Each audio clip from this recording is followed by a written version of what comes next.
दुर्गा नदी के किनारे बसा एक गांव फूलपुर। गांव में कुछ 100-150 लोग रहते थे। अंजलि, जो कि पास ही के जिले में रहती थी और 12वीं पास कर चुकी थी, उसके पिताजी ने बेटी को जल्दी विदा करने के लिए उसकी शादी फूलपुर गांव के मुकेश से करवा दी थी। मुकेश कभी स्कूल नहीं गया था और इस कारण वो पढ़ा लिखा नहीं था और बाकी गांव वालों की हालत भी मुकेश जैसी ही थी। मुकेश के घर में उसके माता पिता भी रहते थे। सासू माँ, मैं बाहर मंदिर तक जा रही हूँ, आधे घंटे में आ जाऊंगी। अरे अभी कहीं जाने की जरूरत नहीं है, चुपचाप जाके रसोई में रात के खाने की तैयारी करो। और ये घूंघट क्यों हटा लिया है तुमने? क्या पता नहीं कि इस गांव में औरतें बिना घूंघट के नहीं रहती? रात में अंजलि छत पर जाकर अपनी मम्मी से बात कर रही होती है। तभी गांव की 3-4 औरतें उसे देख लेती है और दरवाजे पर आकर उसकी सास से शिकायत करने लगती है। और क्या हुआ? अरे छत पे तो देखो, आपकी बहू मटक मटक के किसी से फोन पर बात कर रही है। दिन भर फोन पे लगी रहती है। अरे कल तो मंदिर के पास वो क्या कहते हैं, सेल्फी ले रही थी।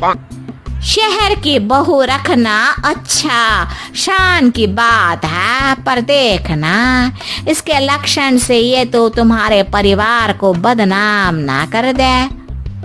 ये पहली बार नहीं था जब सास से गांव के लोगों ने अंजलि की बुराई या शिकायत नहीं की हो। अब तो ये रोज की बात थी। अंजलि ये सब सुन लेती है। जब वो नीचे जाती है तो मुकेश भी वहां आ जाता है। सास कहती है, बेटा, लोग घर आकर शिकायत करने लगे हैं बहू के कामों की।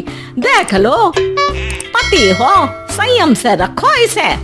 माँ जी, मैं तो अपनी माँ से बात कर रही थी क्योंकि यहाँ कोई बात करने लायक ही नहीं है और अब मैं माँ के पास ही रहूंगी। वहाँ क्या रहना, वहाँ बाहर के लोग तो ठीक है पर घर के लोग भी इज्जत ना दे सके। अरे नहीं नहीं अंजलि, ऐसा नहीं है, धीरे धीरे सब ठीक हो जाएगा, तुम फिक्र ना करो। अरे बस कुछ बोलना ही नहीं है, सर पे चढ़ा रखा है बहू को। सास मुकेश की नरम बात सुन के वहाँ से मुंह चढ़ाकर चली जाती है। मैं तो कहती हूँ हम दोनों शहर चले जाते हैं। मैं पढ़ी लिखी हूँ, मुझे वहाँ नौकरी भी मिल जाएगी और थोड़े दिनों में आप भी वहाँ कुछ काम ढूंढ लेना। अरे नहीं नहीं अंजलि, हम यहाँ ना गांव का खेत, माँ पिताजी को छोड़कर शहर नहीं जा सकते। माँ पिताजी को कैसा लगेगा और गांव वाले क्या सोचेंगे? ये कहकर मुकेश सोने चला जाता है और अंजलि की गांव वालों द्वारा बुराई का सिलसिला बहुत दिनों तक चलता ही रहता है। लेकिन अंजलि गुस्सा ना दिखाते हुए समझदारी से काम लेती है। बारिश का मौसम चालू हो जाता है। जोरदार बारिश से पूरे गांव में हाहाकार मच जाता है। दुर्गा नदी में बाढ़ आ जाती है और बाढ़ का पानी पूरे गांव की फसल तबाह कर देता है। फसल की ये हालत देखकर गांव वाले निराश हो जाते हैं और बात तो यहाँ तक पहुँच जाती है कि कुछ लोग तो अंजलि को इस सब का दोषी ठहरा देते हैं। अरे पूरी फसल तबाह हो गई, पता नहीं किसकी नजर लग गई है।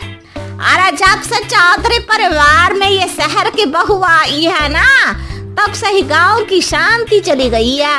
इसके कर्म कांड से माँ दुर्गा नदी भी खुश नहीं है। ये सब सुनकर बेचारी अंजलि रोते हुए अपने घर चली जाती है।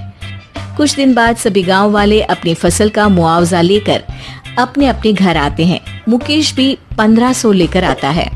अंजलि को जब पासबुक दिखाता है तो अंजलि हैरान हो जाती है। अरे ये पासबुक में तो उन्होंने 4000 की एंट्री करी है और आपको सिर्फ 1500 दिए। सच में? अरे वो सरकारी अफसर आपको बेवकूफ बना रहे हैं। सरकार की तरफ से हमें 4000 मिले हैं लेकिन बाकी का सारा पैसा खुद ही खा रहे हैं। आप लोग के अनपढ़ होने का फायदा उठा रहे हैं।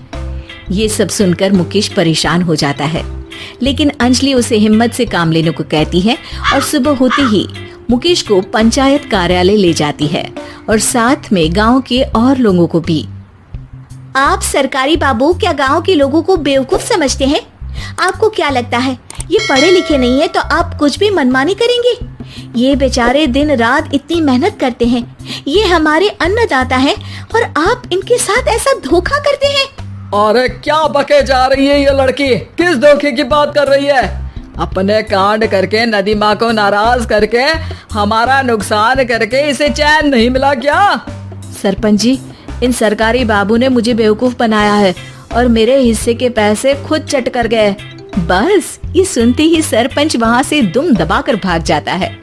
पता चलता है कि जनपद अधिकारियों ने गांव के सरपंच के साथ मिलकर सबके साथ धोखा किया है।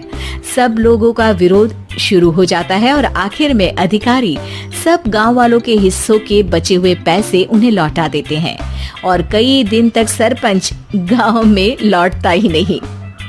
अंजलि, तुम नहीं होती तो हम गांव वालों को तो पता ही नहीं चलता कि ये हमें हर बार बेवकूफ बनाते हैं। हाँ हाँ अंजलि बेटी, हमें माफ कर दो।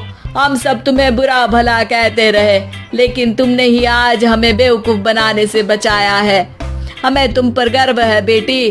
अब समझ आया कि सरपंच तुमसे नहीं, तुम्हारे पढ़े लिखे होने से नफरत करता था।